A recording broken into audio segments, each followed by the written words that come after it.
본향으로 가는 삶이라는 말씀의 제목을 갖고 여러분들과 같이 피차에 우리가 은혜 받기를 원합니다.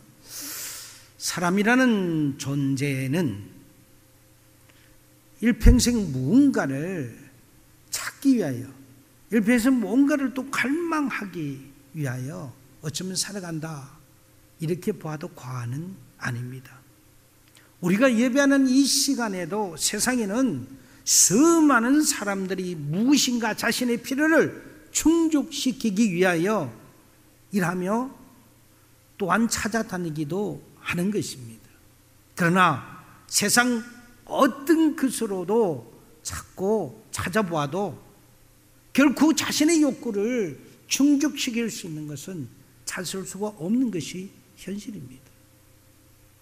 그래서 사람들은 영화나 또는 드라마나 때로는 청소년들은 만화나 어떤 공상과학의 이런 세계를 통하여 대리만족을 추구하기도 합니다. 즉 현실의 이 세상에서 이룰 수 없는 기적과 같은 꿈을 연극의 세계나 드라마와 같은 그런 매체를 통해서 느껴보려고 하는 것입니다. 이는 하나님을 알지 못했기 때문에 일어나는 현상입니다. 과학이 발달한 현대에 와서도 우리는 풀지 못하는 이 자연계의 이적과 같은 일들은 수도 없이 지금도 일어나고 있고 과거에도 있었고 앞으로 또 일어날 것입니다. 그중 하나를 들어본다면 동물들의 기소 본능이라는 이런 능력을 갖고 우리는 예를 들 수가 있습니다.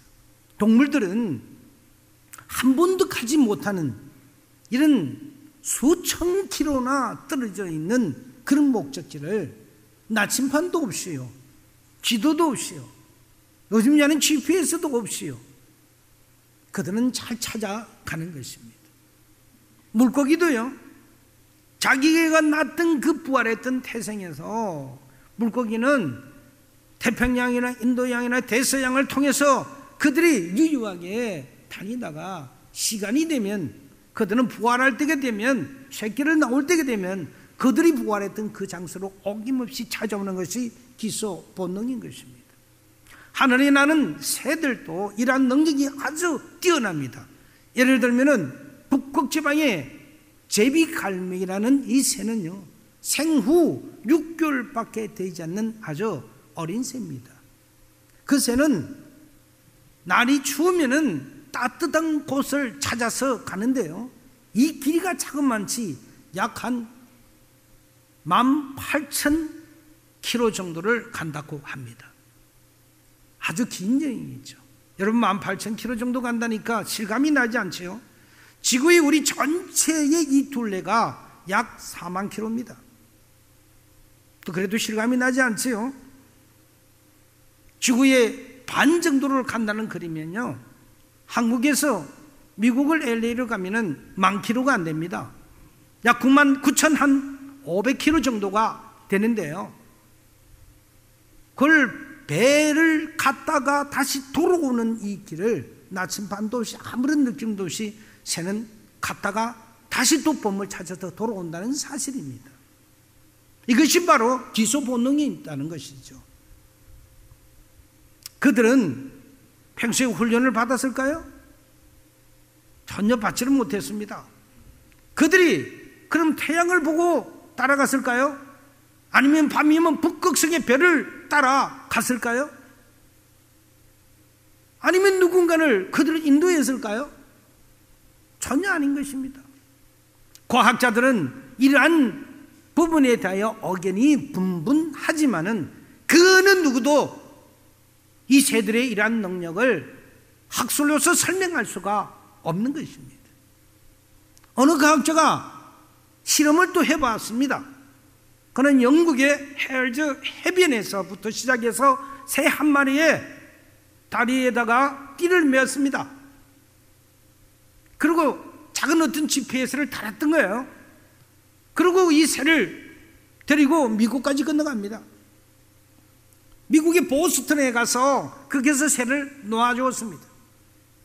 그랬더니 그 새는 정확하게 13일째 되는 그 시간에 약 5,000km를 날아가서 자기가 잡혔던 그 보금자리를 그 새는 돌아왔다는 사실입니다.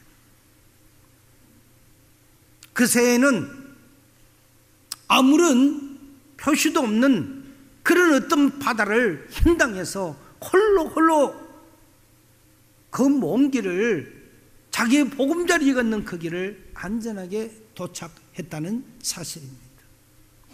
하나님께서는 생명이 있는 모든 피조물들에게 본능에 대한 그 능력을 주셨습니다.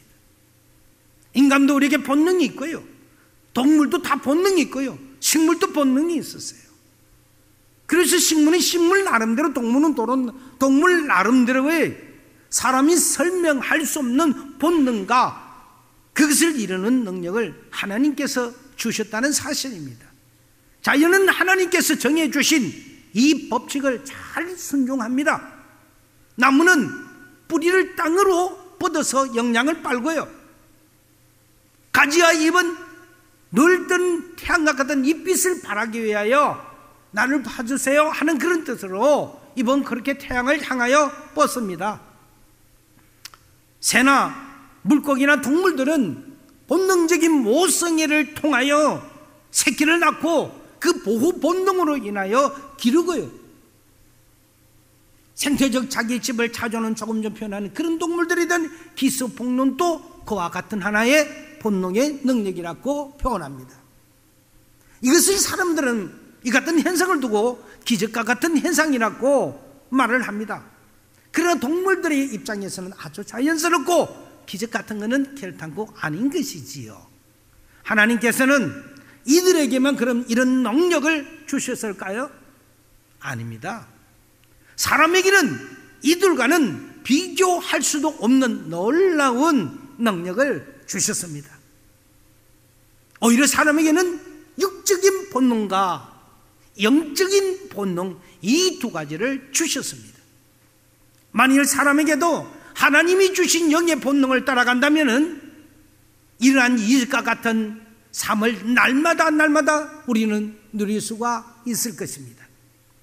오늘 본문이 주는 이 말씀의 사실은 바로 이와 같은 것을 정언하고 있습니다. 본문의 말씀을 통하여 어떻게 하면 우리의 이 삶에서 필요의 충족을 느끼며 또 충족을 시켜주는 그 기적은 어디에 있는지, 그럼 우리 그 기적을 어떻게 누릴 수 있는 건지를 이 시간 다시 한 번 더 본문을 보면서 우리 내용을 살펴보기로 하겠습니다. 주님께서 예루살렘으로 가시려고 사마리아의 그 지역을 한 촌을 지나 가실 때였습니다. 그런데 갑자기 좁은 밭차치 속에서 많은 무리가 떼를 지어서 예수님을 간곡하게 부르고 있습니다. 그러면 예수님에게 도움을 요청합니다. 예수 선생님이여, 우리를 불쌍히 여겨주소서, 제발 우리를 불쌍히 여겨주소서. 이러면서 그들은 점점 예수님에게로 가까이 다가왔습니다. 그들은 10명이나 되는 큰 무리를 지어 있는, 오늘날로 말할 것 같으면 한센병인 문둥병 환자들이었습니다. 이들은 전염을 시킬 수도 있습니다. 남들이 보면 이 병은 부정하기 때문에 가까이 가지도 않습니다. 가까이 오면 오히려 부정하다 해요. 돌을 던지고 그렇게 해서 가까이 오지 못하도록 했던 그런 엄청난 병을 앓고 있는 무리들이었습니다. 그러면서 자신의 신분을 망각한 채 이들은 오직 한 분 예수님만을 바라보며 그들은 예수 선생이요, 우리를 제발 좀 고쳐주세요, 이 병에서 우리를 나아있게 해주세요 하는 그런 마음으로 저들은 달려왔던 것입니다. 예수님은 다른 아무것도 그들에게 묻지를 않았습니다. 어떤 행동도 하지 않았습니다. 다만 그들을 통하여 예수님은 말씀하기를, 가서 제사장들에게 너희 몸을 보여라, 그렇게 말씀하셨어요.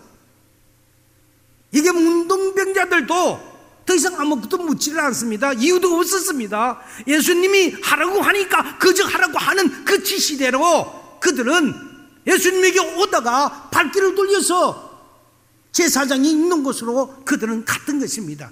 그런데 이상한 일이 일어난 겁니다. 길을 가는 도중에 이상한 현상들이 자기 자신들의 몸에서 일어나는 것을 느낄 수가 있었습니다. 손이나 발이나 얼굴에 진물이 있고 문드러지는 그 곳에서 새살이 돋고 진물이 멈추고 새로운 세포가 일어나기 시작했던 것입니다. 문둥병자들은 자신들이 그 병이 나음을 알았던 것입니다.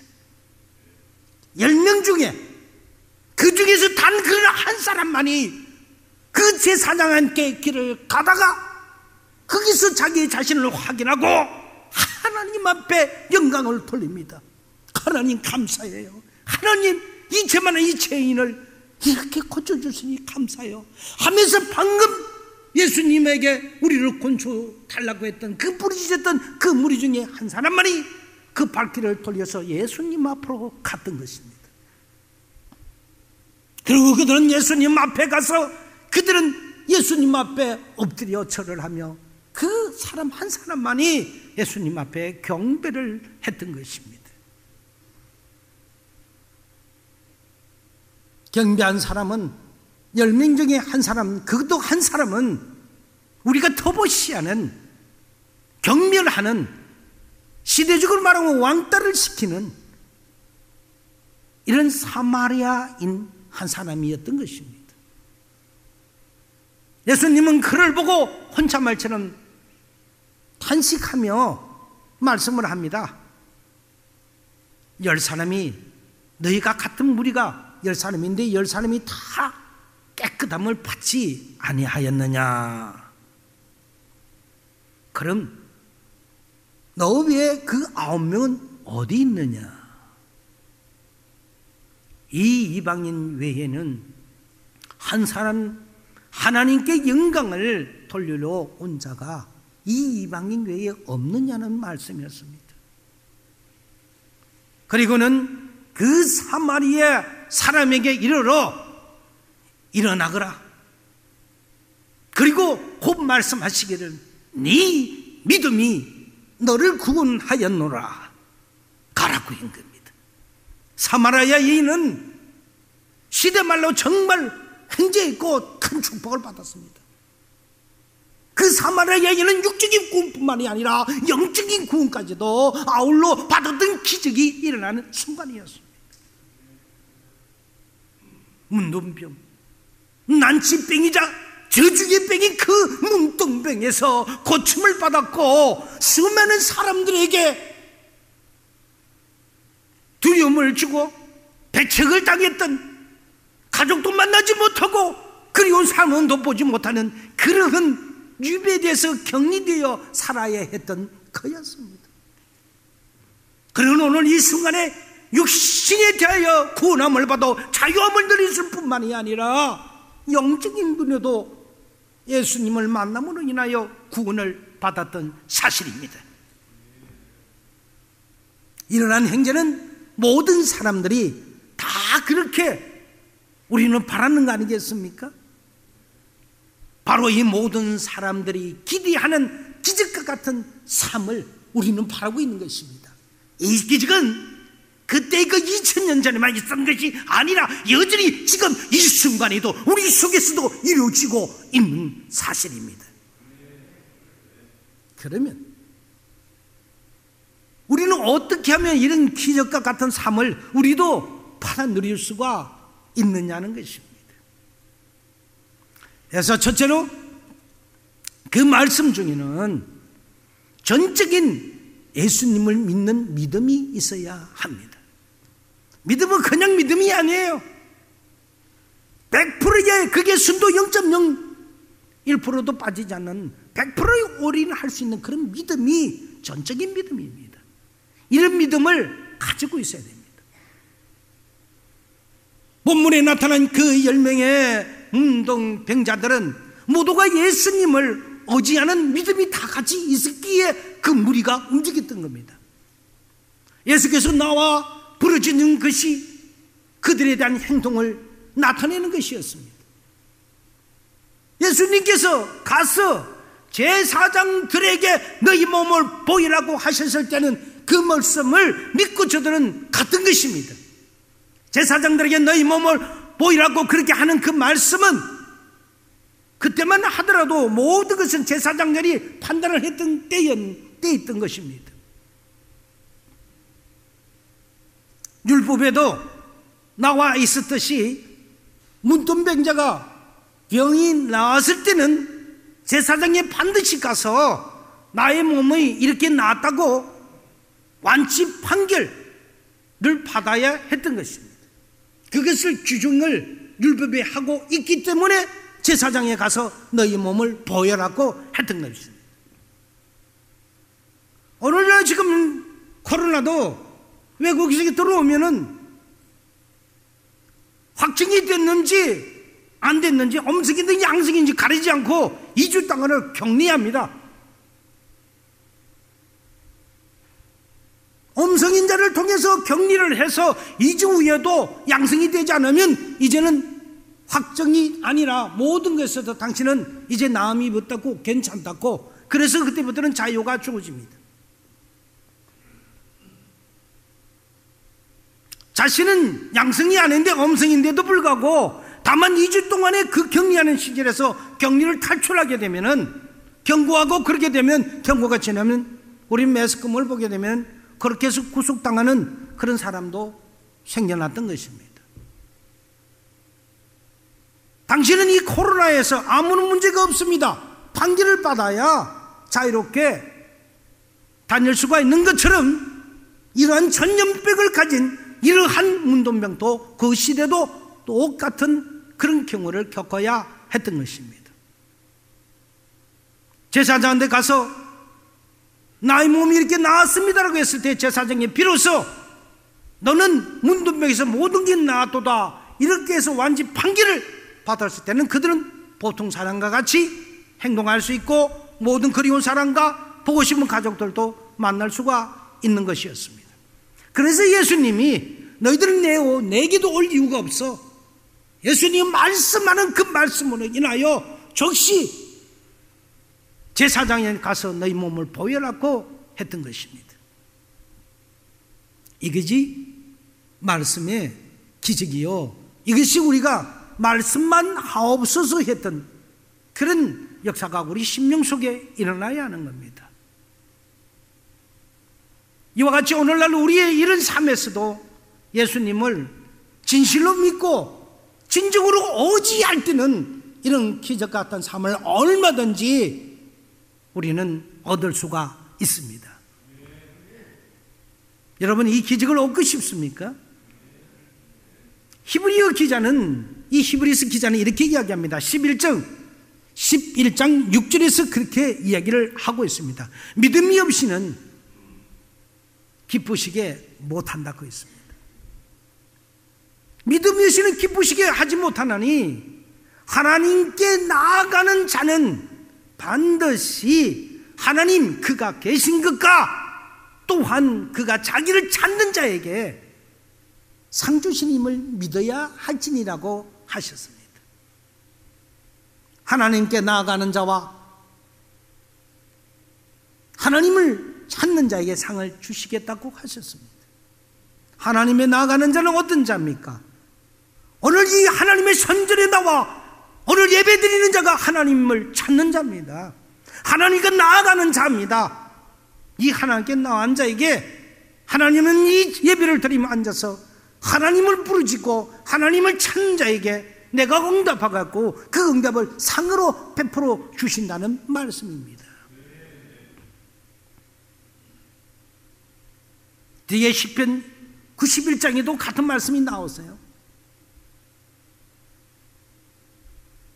그런데 안타까운 것은 10명 중에 9명은 1차원적인 본능적인 이런 믿음만 가지고 있었기에 육신의 고침을 받고 육신의 병이 고쳐진 그 사실에만 기뻐할 줄 알았습니다.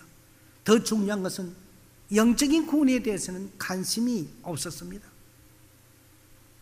진정한 영육간에 구원은 받지 못한 상태에서 눈에 보이는 것만 바라보며 그것으로 기쁨을 하고 그대로 그들은 역사로 사라져 버렸던 것입니다. 오직 한 사람,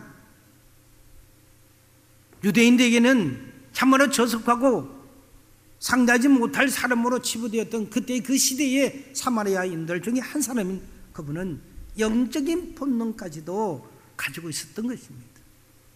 그는 육신의 병을 고침받고 그 사실에 놀라 더욱더 감사해서 그 정석에서 하나님 앞에 그가 영광을 돌리며 주님께 가던 길을 돌아왔습니다. 먼저 자기가 그 제사장한테 가서 나는 나았어요 하는 그런 확정을 받는 것이 더 중요했지만은 그게 아니었습니다. 거기는 관심이 없었습니다. 먼저 그 말씀을 했던 그 예수님한테 턴을 해서 돌아와서 그 예수님에게 감사하며 예수님 앞에 거기서 무릎을 꿇고 절을 하면서 저가 그렇게 경배한 사실을 보십시오. 우리가 예수 믿는 사람들 이런 어리가 있어야 되는 것입니다.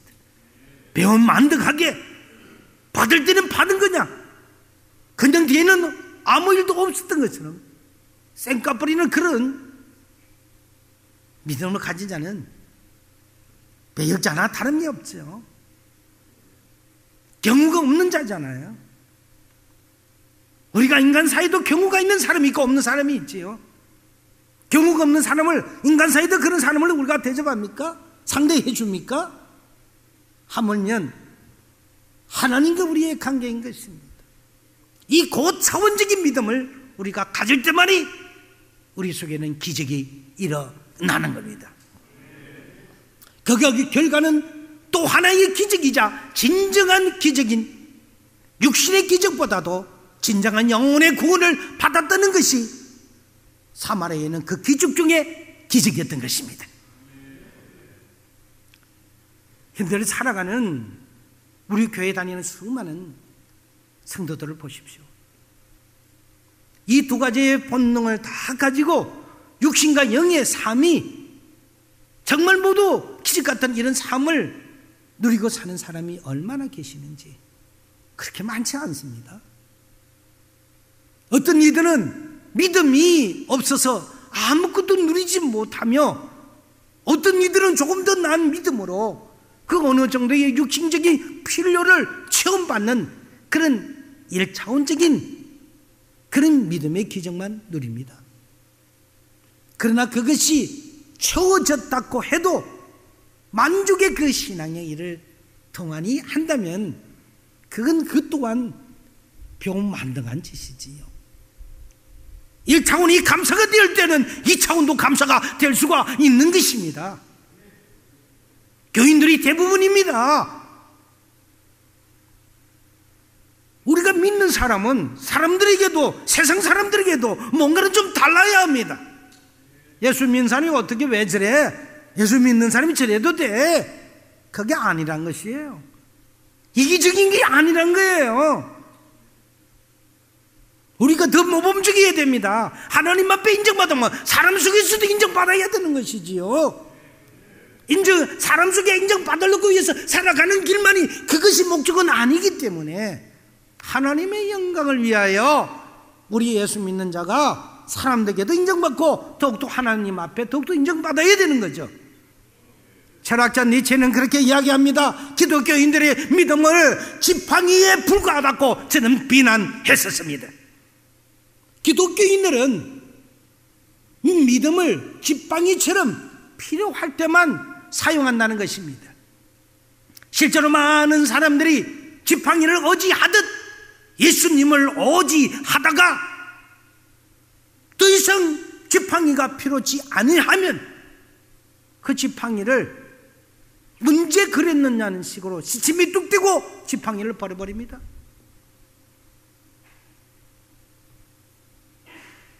아홉 명의 문둥병자도 그와 같은 지팡이처럼 말입니다.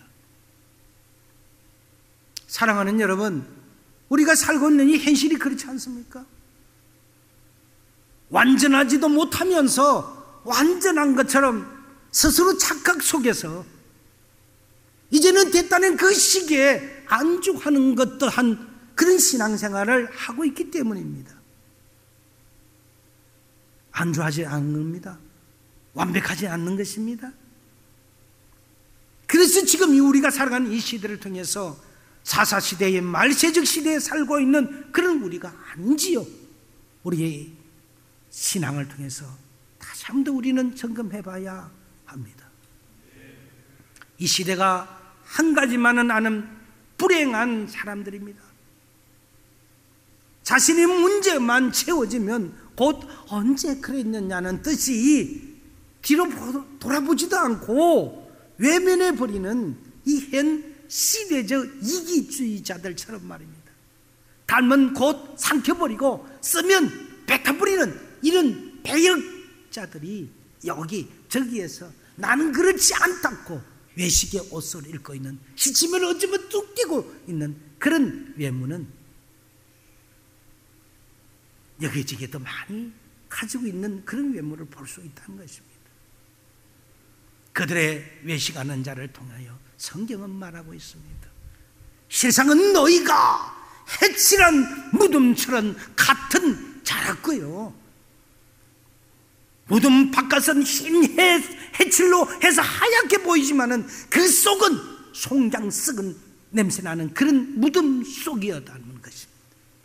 해칠한 무덤, 우리는 해칠한 무덤처럼 외식하고 있는 그런 오늘날 해칠한 무덤에 성도들이 아닌지 우리 자신을 돌아봐야 되는 것입니다. 우리는 어디에 속해져 있는 것인지. 예수님은 이 외식한 자를 향하여 바리새인과 서기관들처럼 해칠한 무덤이라고 책망하셨습니다.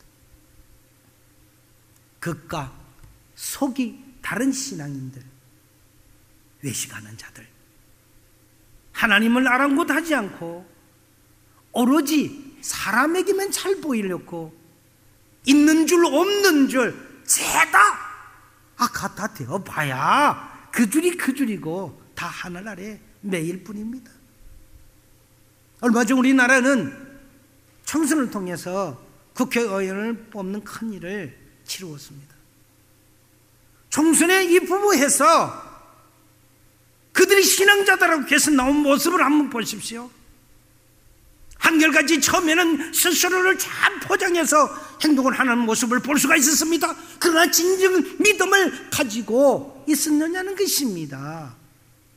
시간이 흐르면서록 저들의 진정성을 볼 수가 없었습니다. 처음은 지조를 지키는 듯하는 모습을 보이다가 시간이 곧 가면 그 신앙인은 그 자세는 사라져버리고 통합이니 연합이니 이런 말을 하면서 신앙인이 부처 앞에 가서 두 손을 모이고 합장을 하고 서서 그렇게 경배하는 그 모습을 한번 보십시오. 얼마나 실망이었던지. 지조가 있어야 됩니다. 의리가 있어야 됩니다. 아니면 아니고요, 맞으면 맞아야 되는 거예요.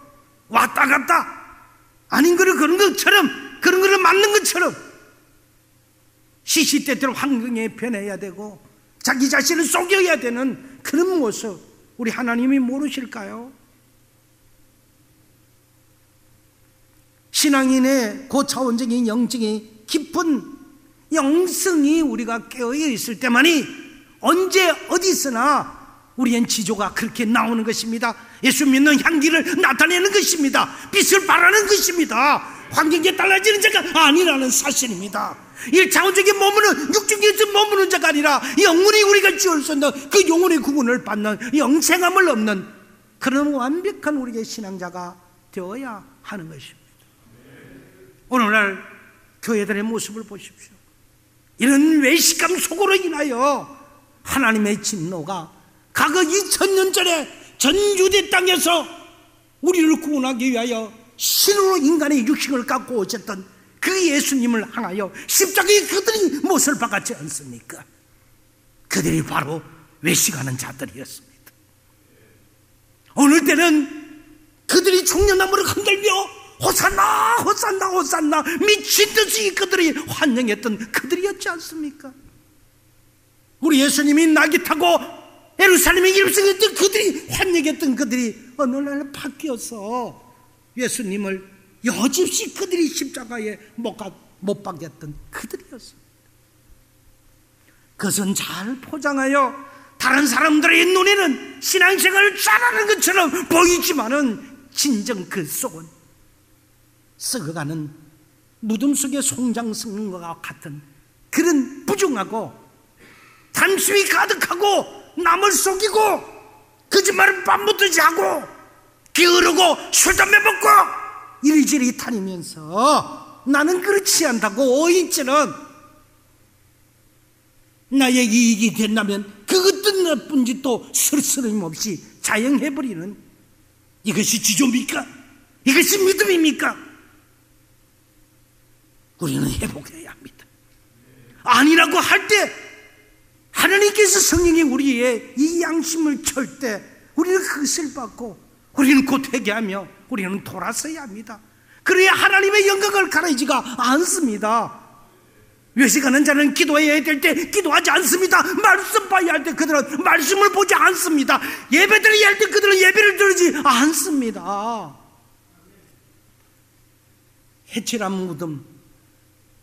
해칠한 무덤의 신앙자들, 오늘 이들이 현대판 바리새인들 아닙니까? 이들이 오늘 현대판 서기관들 아닙니까? 이 목사부터 저부터 그럽니다. 저부터 해체란 무덤의 신앙 아닙니까? 여기서 100% 자유로울 수가 있단 말입니까? 오늘 여기서 100% 자유롭게 나는 그래요 하는 사람이 진정 몇 되겠습니까? 우리는 믿음의 본향으로 다시 돌아가야 합니다. 별 볼 일 없는 그러한 새들과 같이 물고기 같은 그들도 기소의 본능이 있습니다. 우리도 믿음의 본향인 기소 본능으로 믿음의 본향으로 돌아갑시다. 갈팡질팡하는 우리의 그 신앙은 원수들의 조롱거리만 될 뿐입니다. 우리의 믿음의 이 본향으로 우리는 돌아가서 정말 하나님 앞에 크게 쓰임받게 해달라고 우리는 그렇게 간구해야 하는 것입니다. 두 번째, 모든 일에 예수님을 인정하고 그 예수님에게 감사부터 해야 합니다. 사마리아인은 문둥병이 나았음에도 그 암을 안적시 큰 소리로 그는 그에게 그 10명 중에 한 사람만이 하나님 앞에 큰 소리로 영광을 돌렸다고 본문에 말씀하고 있습니다. 그리고는 즉시 가는 걸음을 돌려서 곧장 예수님께로 돌아갔다고 했습니다. 그리고 예수님 발 앞에 엎드려서 예수님 앞에 경배를 그는 했습니다. 여러분, 10명 중에 그 행동의 차이를 보십시오. 우리는 10명 중에 한 사람인지 아니면 우리가 10명 중에 그 하나를 빼는 우리는 9명에 속하는 나인지, 9명은 아마 그랬을 겁니다. 자신들의 병이 나았음을 보고 얼마나 기뻐했겠습니까? 서로를 얼싸안고 서로가 서로에는 너도 나니 나도 나서 서로를 감싸고 서로를 위로해 줄 정. 예수님에게 하나님에게 영광은 그 경배는 없었다는 것입니다. 신앙생활을 하면서 하나님께 받은 은혜가 우리가 그것밖에 없습니까? 응답받은 것이 하나도 없습니까? 수도 없이 응답받았던 그 응답들, 헤아릴 수 없는 그 사랑을 받았던 그 은혜들, 우리는 그 은혜들이 다 어디 갔습니까? 그 사랑들이 다 어디 갔습니까?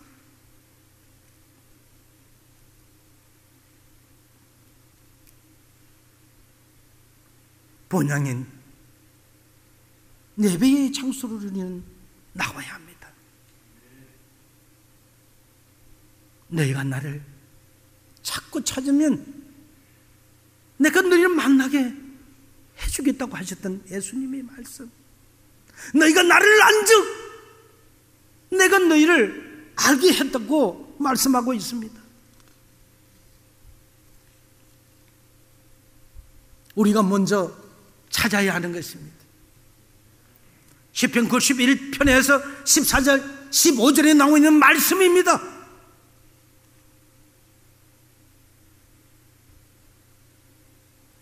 제가 읽어드리게요. 잘 한번 들어보세요. 하나님이 말씀하시기를 그가 나를 사랑한즉 라인을 쳤어요. 사랑한즉 시편 91편 14절 15절이에요. 그가 나를 사랑한즉 내가 그를 건지리라고 답을 주셨고요. 그가 내 이름을 안즉 내가 그를 높이겠다고 답을 주시고요. 그가 내게 간구하니 내가 그에게 응답하겠다고 말씀하고 있습니다. 시편 91편 14절에 15절에 주신 말씀을 들고 그들이 환난 당할 때에 내가 그와 함께하여 내가 그를 건지고 그를 영화롭게 노임 있게 해주리라고 말씀하셨던 겁니다. 사랑하는 여러분, 우리 하나님 아버지 이런 분이세요.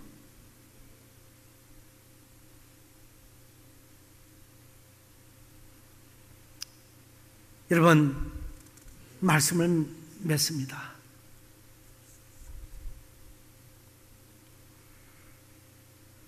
우리는 어떻게 해야 합니까?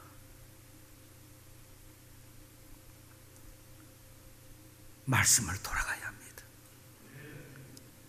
결론은 본향으로 돌아가야 합니다. 예배로 돌아가야 합니다. 기도하는 그 시절로 돌아가야 합니다. 첫사랑의 그 믿음을 회복하게 해달라고 우리는 하나님 앞에 부르짖어야 합니다. 그럴 때 주님이 주시는 그 말씀처럼 사랑한 자 건지게 해주시겠다 말씀하셨고, 내 이름을 안즉 내가 그를 오히려 높이게끔 해주겠다 하셨고, 내게 간구한 적 내가 응답해 주겠다고 하셨지 않습니까? 이게 답입니다. 우리 주님께서는 우리의 모든 육신과 영의 필요를 알고 계십니다.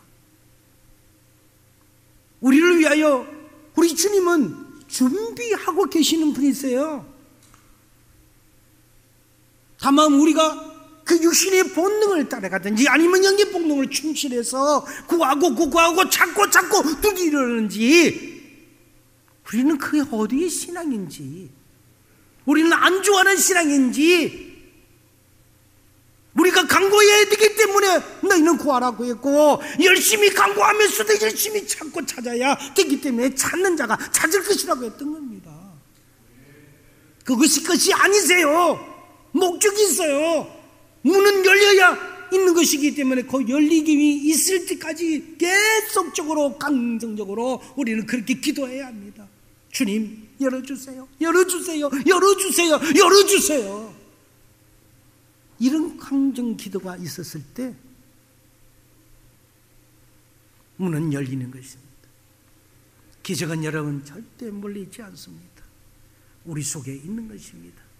기적은 우리와 하나님과 둘이가 만드는 겁니다. 우리가 하나님 앞에 쏘아 올리실 때 하나님이 받으시고 그 기적을 통하여 우리에게 상 주시기 위하여 기다리고 계시는 그분이 우리에게 믿음을 주신다고 하세요. 믿음을 주신다고 기다리고 계세요. 준비하고 계신 그 하나님, 우리는 만나야 합니다. 여러분. 내 삶에서 진정 역사를 이루고 싶으세요? 본향으로 돌아갑시다. 첫사랑으로 돌아갑시다. 이것만이 우리가 살 길이에요. 나를 여기서 건져주지, 나의 형편을 달리 해주고 나의 사정을 달리 만들어주는 것은 내가 본향으로 돌아갔을 때만이 그것을 달리 변화시킬 수 있는 것입니다. 안주하고 여기서 주님, 이 모습 이대로가 좋으니 엘리사가 갈멜산에서 그렇게 응답받아서 850명과의 적그리스도가 차고와서 승리했던 그 엘리사, 이스벨이 너를 죽이겠다는 말을 듣고 저는 혼빛백산에서 도망하여 로벤 나무 밑에서 그냥 주님, 하나님, 이대로가 좋으니 그냥 이대로 죽게 해주세요. 그렇게 믿음이 충만했던 엘리야도 그럴 때가 있었다는 겁니다. 하나님이 그를 건지시고 찾아와 주셨을 때 그는 회복할 수가 있었어요. 달라질 수가 있었어요. 우리와 같은 시대에 같이 가지고 있는 성정을, 우리와 똑같은 성정을 가지고 있었던 겁니다. 사랑하는 여러분, 때로는 우리가 70년대 80년대로 오면서 그 어렵던 시절 우리는 얼마나 그 예배에 대해서 매달렸습니까? 월화수목금토 주일 아침 새벽까지도 우리는 드렸던 우리들 아닙니까? 주일날은 오전 예배와 저녁 예배를 드리며 수요 예배와 금요 예배를 우리는 11번의 예배를 드리지 않습니까? 그것도 부족하여 부흥에다 해서 저 교회로 이 교회로, 그것도 부족하여 기도원으로 우리는 그렇게 해서 영성을 찾기 위하여 달려갔던 그 믿음, 그 신앙 어디로 갔습니까? 어디 있습니까, 여러분? 다시 본향으로 우리는 돌아와야 합니다. 우리 기소 본능으로 우리는 돌아와야 합니다. 다 필요 없었어요. 하나님 앞에 주님만 아시면 되지요. 주님만 알면 되잖아요. 우리 그 믿음 하나 갖고 갑시다. 이 시대가 아무리 힘들고 아무리 이 시대가 힘든 그런 시대일지라도 의인은 그 속에도 있는 것입니다, 여러분. 의인이 이 시대에 사는 그런 우리가 의인이 되기를 여러분들에게 간곡히 축복하면서 저와 이 시간이 승리하는 그런 예배 시간이 될 줄 믿습니다.